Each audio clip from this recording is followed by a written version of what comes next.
Hola, gente bonita de La Voz del Pitico 88.1. Yo soy Carolina Lucero y este día nos encontramos aquí ante la presencia orgullosa del maestro Eduardo Díaz Muñoz.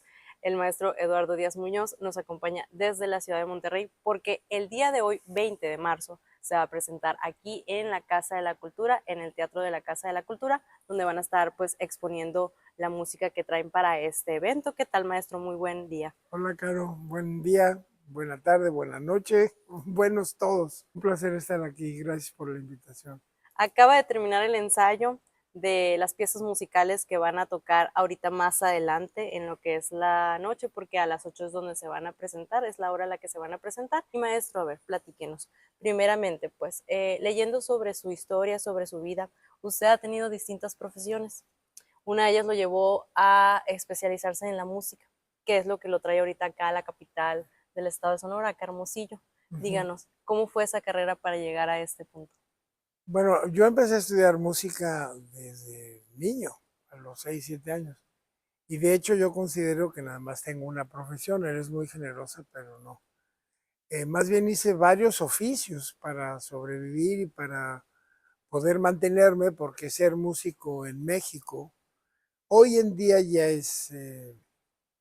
no es tan problemático, ya es un poco más, no sencillo ni fácil, pero ya nos es visto con ese resquemor o esa desconfianza de cómo vas a ser músico. Entonces, mis padres, mis abuelos pensaban que, híjole, va a ser mujeriego, borrachín, Un bohemio. taciturno, sí, un bohemio, y no, no era por ahí. Sí, me gustaba el rock and roll, me gustaba el jazz, pero yo hice mis estudios con un profesor de piano formales desde pequeño, y lo que estudiaba era Clementi, Mozart, Salieri, Beethoven, etcétera. Después entré al conservatorio ya de adolescente, y quizá en esos años es por lo que tú has de pensar que tuve varias profesiones. Tuve, digamos, dos pasiones siempre: los automóviles y la música. Y sí llegué a correr profesionalmente automóviles, y yo estaba convencido de que me iba a convertir en el sucesor de los hermanos Rodríguez, de Ricardo y Carlos, Ricardo y Pedro Rodríguez. Carlos es mi hermano, Sí. porque siempre los admiré muchísimo. Desafortunadamente, en el primer Gran Premio de México, Ricardo falleció porque tuvo un accidente terrible y perdió la vida instantáneamente, tratando de quitarle el pole position a Jim Clark, que fue campeón mundial 2 veces, en 2 años, me parece. En fin, eso no tuvo nada que ver para que yo me alejara, más bien fue mi padre, que no quiso que yo siguiera esa carrera porque sentía que iba a terminar como Ricardo Rodríguez, y que él no quería ser como el ex senador famoso, pero no por haber hecho sus logros políticos, sino por ser el papá de un joven piloto que se mató. Eso era lo que él pensaba, y por eso no me dejó irme a Inglaterra. Yo estaba convencido de irme a la escuela de pilotos allá para poder seguir una carrera eh, como piloto de Fórmula 1. Eso era lo que yo quería hacer. Pero no me dejó. Además tenía yo 16, 17 años, entonces me dijo: muy fácil, eres menor de edad, así que no te doy permiso. Y ni modo, ahí fue donde dije, bueno, ¿cuál es mi otra pasión? La música. Y tuve la fortuna de que en el 70, 71, yo fui campeón nacional en 1970. Y en el 71, de mi categoría, o sea, no de todo, porque eran muchas categorías. Ujú. Y en el 71 fue cuando pude ingresar al Conservatorio Nacional. Se abrieron eh, otra vez inscripciones para jóvenes mayores de 14, 15 años, porque habían estado cerradas, y yo tenía la ventaja de que ya sabía algo de música, podía leer, podía tocar algunos instrumentos, y pues me inscribí. Éramos como 2000 chicos que hicimos un propedéutico de casi 2 meses. Luego nos hicieron un examen de evaluación y ahí entramos como casi 200. y yo fui de esos que entró y a partir de ahí dije, esto es mi vida y ya, empecé a dedicarme a la música de tiempo completo, al 100%. En el paso del tiempo también ha habido, pues como usted lo menciona, oficios también, además de ser corredor de autos, también ha sido corredor de bolsa. Ah, sí. Oye, qué bien enterado estás. Sí, justo parte de, a ver, por lo que empecé a correr fue precisamente porque entré como asistente de un corredor de bolsa, pero de la bolsa americana, de la bolsa de valores de Nueva York, en una agencia que ahorita ya desapareció, bueno, desapareció hace mucho, que estaba en la Avenida Madero de la Ciudad de México y se llamaba Bache and Company of New York. Y yo tendría como 15 años. Pero entonces a esa edad estás como esponja, quieres absorber lo más que se pueda y pagaban bastante bien y todo lo que yo ganaba se lo invertía a mi coche. Entonces así fue como pude empezar a correr. Unas por otras, ¿no? Pues Así llevándolo es, siempre a sus pasiones, en este caso, pues los autos, pero pues también teniendo un oficio, ¿no? Teniendo algo que generar dinero. Ahora así bien, es. maestro Díaz Muñoz, pues hay todo un proceso, ¿no? Su etapa de vida lo ha llevado desde unas a otras, su juventud, su madurez y ahorita lo que lo trae aquí. Y usted nos menciona también algo al inicio, los estigmas. ¿Sería parte de eso, de la sociedad de aquellos entonces que no se había impulsado inmediatamente a dedicarse a la música? Pero, ¿por qué hoy sí? Son los años. ¿Qué es lo que lo trajo ahora sí a dedicarse de lleno a esta pasión? Bueno, yo decidí ser músico a los 18, 17, 18. Ahí fue cuando dije, esto va a ser mi vida. En las buenas y en las malas, es mi pasión, es lo que más me llena, es lo que me hace sentir vivo, es lo que me da ilusión de vivir, es lo que me hace ser mejor persona. Tratar de dar lo mejor de mí mismo para crecer no solo como ser humano, sino también como músico. A través de la música creo que voy a poder hacer muchas cosas. Y así fue. Como le he sido fiel y he trabajado muchísimo, he sido muy disciplinado, porque efectivamente todas las cosas que siempre uno aprende en la vida, aprende y aprehende con H y sin Así H, es, de aprensión. de aprender, así sí, Ujú. siempre te van formando y te van dando una certidumbre de para dónde hay que ir y en cualquier momento vas a poder echar mano de todo ese bagaje que has ido acumulando. Y justamente el haber estado en una casa de bolsa me hizo aprender a ser muy cuidadoso con los dineros, muy meticuloso y también muy salvaje, porque de repente hay que aventarse. O sea, si uno no se arriesga, pues no gana. Puedes perder, claro, y yo perdí mucho también, pero también gané mucho. O sea, y no nada más me refiero al dinero, o sea, gané en el sentido de experiencia, de carácter, de temple y de tener una visión mucho más, según yo, ¿verdad? A veces mi familia me dice que no, pero según yo, más balanceada de la vida. Y lo que sí es que a la música le voy a estar agradecido toda mi vida, porque gracias a la música he conocido infinidad de personas, muchísimos países, 17, 18 países. Hablo fluidamente 3 idiomas y medio muchos otros dos. Ujú. Y eso me ha permitido poder tener pues, una vida muy plena. Y simplemente haber viajado tanto gracias a la música, eso no tiene, eh, pues no tiene parangón, no tiene una forma lógica de explicarse, simplemente sucedió, lo tomé, así como uno se arriesga al salir de la casa, porque uno no sabe qué va a pasar. El hacer música es un riesgo, como el subirte a un auto antes de una carrera o ir a hacer tus vueltas de práctica, ir a probar, en aquella época eran los carburadores, los árboles de leva, las llantas, los ejes, etcétera, etcétera. Todo eso conlleva un riesgo. Y de hecho un compañero mío de equipo se mató en la México-Cuernavaca y eso nos pegó muy duro a todos.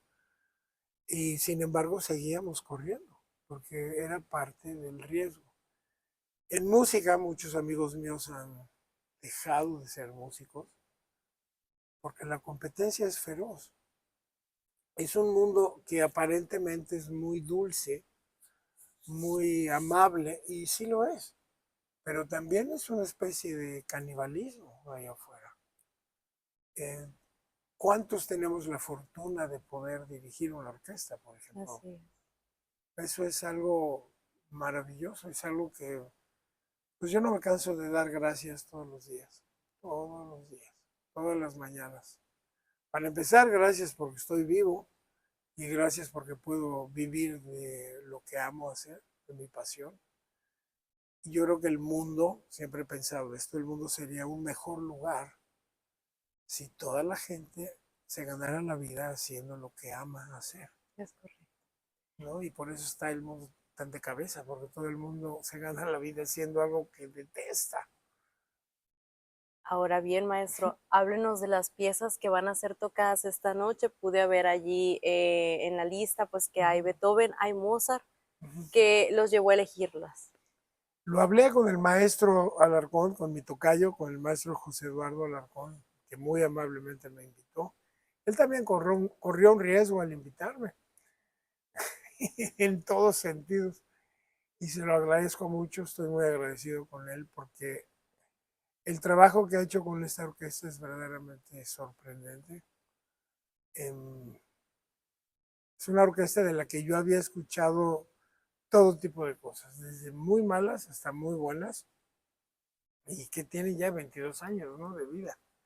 Y los últimos, menos de un año, ha estado bajo el mando del maestro Eduardo y lo ha hecho muy bien porque se nota el ambiente que hay al interior de la orquesta. Entonces él me dio felizmente la oportunidad de elegir o de sugerir. Me dijo, esta es la orquesta que tenemos, esta es la conformación que hay, ¿qué sugiere? Y ahí empezamos a conversar y acordamos que lo ideal sería hacer Mozart y Beethoven. Beethoven porque, bueno, para poder tener una obra que sea tan, pues típicamente beethoveniana, ¿no? La fuerza de Beethoven, que es una fuerza intrínseca y de repente es avasalladora. Y por otro lado es este músico que surge en el clasicismo, pero que es un romántico empedernido, el primer romántico, y no nada más porque así lo enseñan en la escuela, el último clásico, el primer romántico. No hay que entender en qué sentido se dice, porque sí, clasicismo se refiere a un periodo, romanticismo también a un periodo, pero también hay otra acepción de los dos vocablos, que es ser clásico. Una persona clásica es ser alguien conservador, y ser alguien romántico es alguien que busca el riesgo, alguien que se lanza al vacío, alguien innovador. Y por eso Beethoven es doblemente el último clásico y el primer romántico. Entonces nos parecía que era una pieza, un autor ideal para empezar, pero había que considerar cuál era la dotación de la orquesta. O sea, no podríamos haber hecho, por ejemplo, de las 11 oberturas que compuso Fidelio o Leonora 3 o Leonora 2, pues no, porque es una orquesta más grande. Entonces la orquestación que quedaba muy bien era para precisamente Coriolano, opus 20, 62. Y de Mozart, que es el centro de todo este programa, empezamos por la sinfonía, que es la número 35, Hafner, en re mayor, que Mozart extrajo de una serenata que había hecho precisamente de 7 movimientos. Y cuando le encargaron la sinfonía, que era, por eso se llama Hafner, porque era para un noble de apellido Hafner, dijo, sí, sí, la hago, como no. Claro, pues era extractar de los 7 movimientos, escogió 4, les hizo ajustes, añadió cosas. Yo tengo la fortuna de haber podido comprar un facsímil y es fascinante ver la escritura de Mozart y Ujú. cómo lo fue Ujú. ajustando y cómo fue incorporando cosas. Y por la dotación que tiene la orquesta, dijimos, esa es la sinfonía también ideal, va a quedar perfecta. Y como solista, ¿qué podemos hacer? Y entonces ahí el maestro Eduardo dijo, tenemos un primer clarinete El que es clarinete, sí. brillante. Y entonces fue cuando se decidió, optamos por el concierto para clarinete, Ujú. que es una de sus últimas obras además, porque Mozart en catálogo tiene 626 obras y esta es su número 622. Es una obra que escribió al final de su vida, en el año que falleció precisamente. Entonces es una obra de madurez, una obra en donde explota el clarinete, las posibilidades del clarinete de una forma maravillosa y el maestro Luis Miguel Balseca, que es el primer clarinete de la orquesta, lo está tocando como un ángel. Qué bárbaro. Es que esto no se, este programa no se lo pueden perder. Así es, pues ahí están ya invitados. Es muy importante lo que menciona el maestro Eduardo Díaz Muñoz, porque pues esta noche, 20 de marzo de 2025, acá en la Casa de la Cultura, a las 8 de la noche, pues vamos a tener este concierto que es pues traído por la Universidad de Sonora, el Seminario de Cultura Mexicana y la Orquesta Filarmónica de Sonora, en donde pues por supuesto va a estar de invitado Eduardo Díaz Muñoz, aquí presente con nosotros en la entrevista, y él es pues director titular de la Orquesta Sinfónica de la Universidad Autónoma de Nuevo León, visitándonos acá en tierras sonorenses, y pues así como lo mencionó bien, con lo que va a ser clarinete. Y bueno, maestro, por favor, háganos usted también la invitación pues para los amantes de la música y como nos dijo, de estos que pues a veces prefieren a Beethoven y a Mozart. Amigos, melómanos, sonorenses, paisanos mexicanos, no se lo pueden perder. De verdad es un conciertazo. Y no se apuren, no es un programa que va a durar como en la época de Beethoven, 6 horas o 5 horas, ni 2 horas. Es un programa con música sucinta, muy concreta, muy bella, hermosísima. Vengan a disfrutar de su orquesta, porque es la orquesta de su estado, de su ciudad capital, y de verdad la van a pasar muy bien. Acuérdense de mí, no se van a arrepentir. Van a disfrutar inmensamente esta obertura de Beethoven, este concierto para clarinete, y tenemos una sorpresa, pero como es sorpresa no les puedo decir de qué se trata, y la sinfonía número 35 de Wolfgang Amadeus Mozart. Yo soy Carolina Lucero y continuaremos entrevistando a más personas del ámbito musical.